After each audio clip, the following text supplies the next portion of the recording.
क्या तुमने स्पष्ट रूप से देखा कि वह क्या था? पैंगबो ने पूछा। वह खतरे के स्रोत का पता लगाना चाहता था। वह आमतौर पर लापरवाह था, लेकिन वह हमेशा महत्वपूर्ण क्षणों के दौरान शांत रहता था। मैंने कुछ नहीं देखा। मुझे केवल एक भयानक आभा महसूस हुई जो मेरे शरीर को ढांक रही थी, और फिर घंटी हिलने लगी।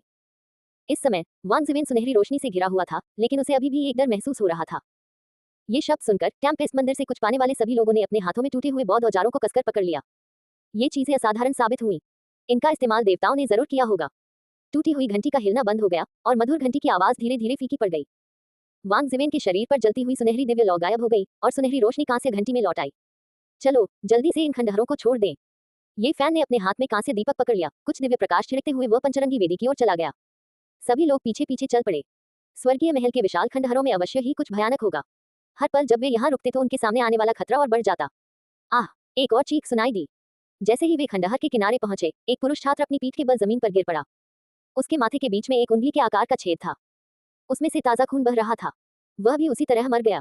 वह हमेशा के लिए पछतावे के साथ मर गया। उसकी आंखें खुली हुई थी और मरने से पहले उसके चेहरे पर जो डर था वह अब भी कायम था। इस समय बहुत से लोग डरे हुए थे। एक और छात्र की अचानक मृत्यु हो गई। वे असहाय होकर केवल देख सकते थे, लेकिन वे इसे रोकने के लिए कुछ नहीं कर सकते थे। उन्हें यह भी नहीं पता था कि उसे किसने मारा। जीवन और मृत्यु के बारे में कहना आसान था, लेकिन जब उन्होंने खुद इसका अनुभव किया तो उन्हें अतुलनीय रूप से कड़वाहट महसूस हुई। उनके करीबी सहपाठियों को इस तरह की अकल्पनीय तरीके से मरने से पहले अपने अंतिम शब्द कहने का मौका भी नहीं मिला। इसे स्वीकार करना कठिन था। कई छात्राएं बेहोश होने की कगार पर थीं। वे चुपचाप रोने लगी। उन्होंने ऐसा दृश्य पहले कभी नहीं देखा था। चल दर! वे नहीं रुके और वे रुक भी नहीं सकते थे। वे जल्दी से पंचरंगी वेदी की ओर दौड़ पड़े। वे अंततः खंडहर से बच निकले, लेकिन 2 जिंदगियां हमेशा के लिए वहां रह गईं। वे उन्हें फिर कभी नहीं देख पाएंगे। बहुत दूर तक भागने के बाद उन्होंने पीछे मुड़कर देखा। टूटी दीवारें क्रूर राक्षसों की तरह थीं। रात के आसमान के नीचे वे अस्पष्ट थीं, जिससे लोगों के दिलों की धड़कनें बढ़ गई थीं। हालांकि इससे पहले कि भीड़ गहरी सांस ले पाती, लगभग एक ही समय में लगातार 3 चीखें गूंज उठी। 2 छात्र और एक छात्रा एक के बाद एक जमीन पर गिर पड़े। उनके माथे पर अभी भी घाव थे और 3 समान खूनी छेद देखने में बहुत ही चौंकाने वाले थे।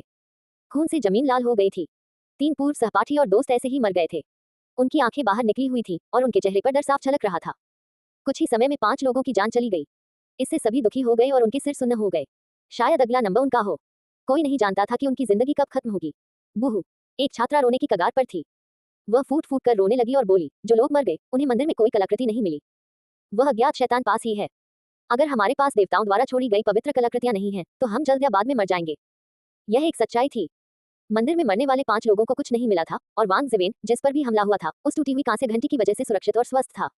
हमारी मदद करो। जिन लोगों को मंदिर में कोई कलाकृति नहीं मिली थी, वे सभी डर गए थे।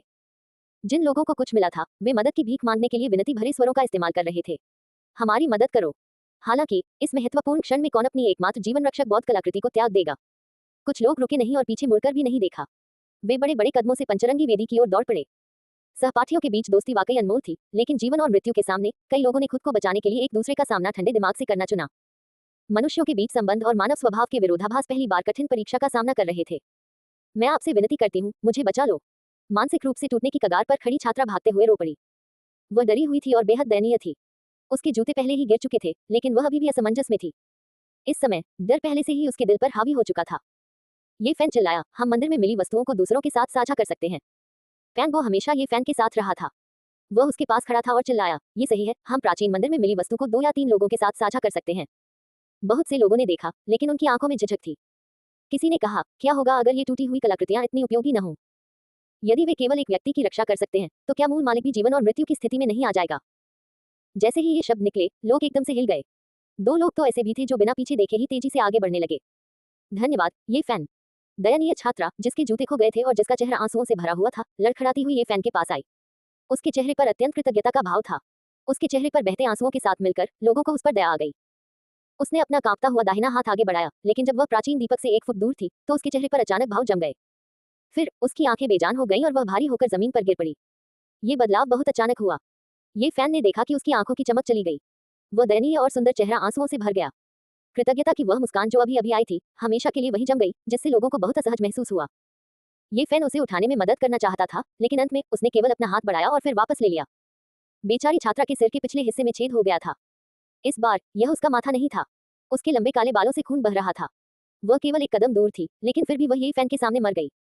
उस जमी हुई मुस्कान ने ये फैन की आंखों को चुभो दिया। वह धीरे धीरे पीछे हट गया, धीरे धीरे बर्फ की तरह ठंडी होती लाश को छोड़कर। वह चीज क्या है? ये हर किसी का सवाल था।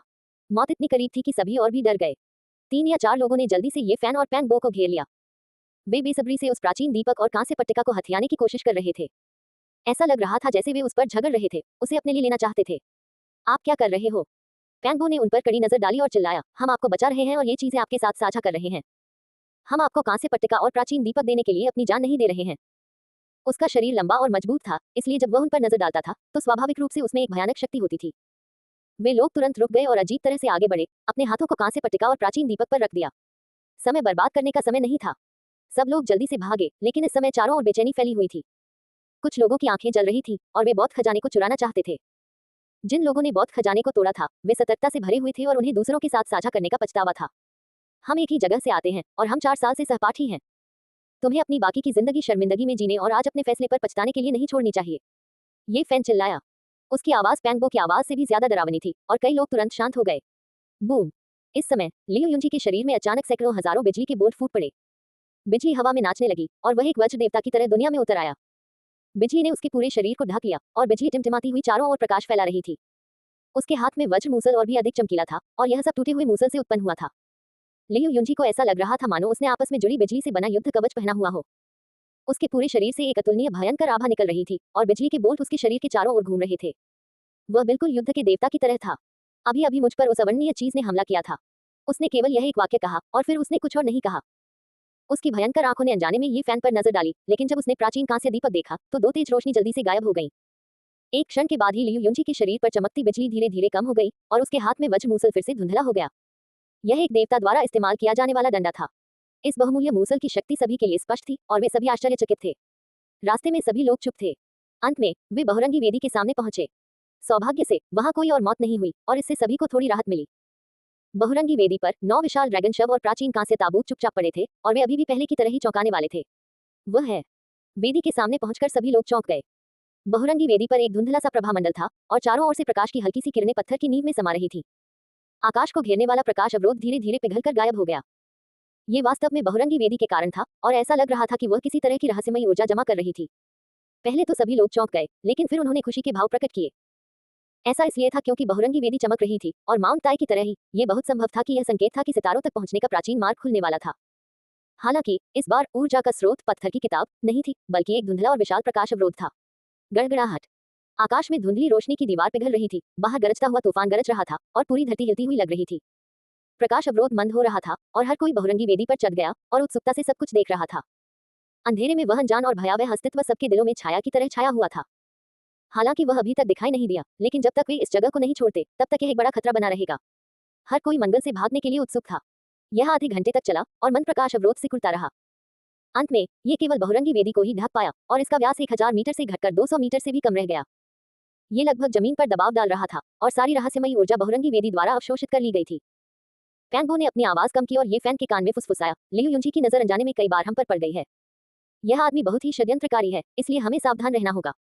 पैंगबो की तेज इंद्रियों ने उसे इस स्थिति का पता लगाने में मदद की। चिंता मत करो, मुझे पता है। ये फैन लियू युंजी को देखने के लिए मुड़ा और उसके चेहरे पर एक गर्म मुस्कान दिखाई दी। लियू युंजी बहुत शांत थे और उन्होंने मित्रतापूर्ण तरीके से सिर हिलाया, जैसे कि कुछ भी असामान्य नहीं दिख रहा हो। उसके बगल में 2 लोग थे और उनमें से एक वह पुरुष छात्र था जो ये फैन के कांस्य दीपक की सुरक्षा के कारण सुरक्षित रूप से वहां पहुंचा था। इससे पैंगबो बहुत असंतुष्ट हो गया और उसने धीमी आवाज में कहा, ये कृतघ्न चीज, जब हम स्कूल में थे तब ये हमेशा लियू युंजी के आसपास रहता था। अभी हम ही थे जिन्होंने इसकी जान बचाई थी, लेकिन अब ये फिर से लियू युंजी के साथ है। आधे घंटे बाद बाहर की धुंधली रोशनी की दीवार धीरे धीरे सिकुड़ने लगी और वह बहुरंगी वेदी पर दबाव डालने ही वाली थी। बाहर तूफान का खौफ साफ साफ महसूस किया जा सकता था। वो हवा भूतों के रोने जैसी लग रही थी और रेत और कंकड़ प्रकाश अवरोध से टकरा रहे थे, जिससे एक गड़गड़ाहट जैसी आवाज पैदा हो रही थी। यहाँ तक कि कुछ रेत और कंकड़ भी अवरोध में उड़ गए थे। ये कल्पना करना आसान था कि प्रकाश अवरोध कितना कमजोर था और यह किसी भी क्षण पूरी तरह से गायब हो सकता था। सभी लोग चौंक गए और जल्दी से पीछे हट गए। अगर वे वेदी से गिरते तो वे तुरंत तूफान में उड़ जाते। इस समय वह पुरुष छात्र, जिसे पैंगबो ने कृतघ्न कहा था, धीरे धीरे लियू युंजी के पास से चला गया और उसने अचानक एक हाथ से ये फैन के हाथ में कांस्य दीपक पकड़ लिया, जबकि उसका दूसरा हाथ ये फैन की ओर तेजी से बढ़ा। वह कांस्य दीपक छीनना चाहता था और उसे बहुरंगी वेदी से बाहर धकेलना चाहता था।